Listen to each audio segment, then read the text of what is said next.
বড় ম্যাজিকটা করতেও একটা তো প্রিপারেশন লাগে।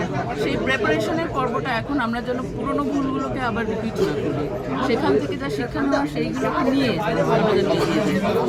আরেকটা কথা,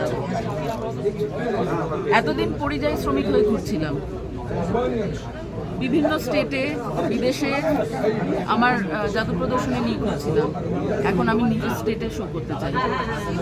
কোনো হল, কোনো থিয়েটার অডিটোরিয়াম যেন আমাদের থেকে সরিয়ে রাখা না হয়, এবং সেখানে যে অদ্ভুত অদ্ভুত আইন কানুন ওনারা বানিয়ে রেখেছে, এবং যেমন আপনাদের মানে এখানে যে কতটা পলিটিসাইজেশন হয়েছে তার একটা ছোট্ট নিদর্শন দিচ্ছি।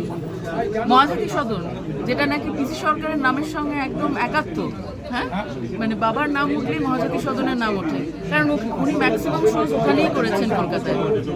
সেখানে দেখবেন ওই ঐতিহ্যবাহী মহাজাতি সদন, যেটা নাকি মানে যে মাটিতে রবীন্দ্রনাথ বা আমাদের নেতাজি পা রেখেছিলেন, সেইখানে সামনে দুটো আগাছা ফুল বানানো হয়েছে। একটা হেরিটেজ সাইটে এরকম যে বানানো সম্ভব আমি ভাবতেও পারি না।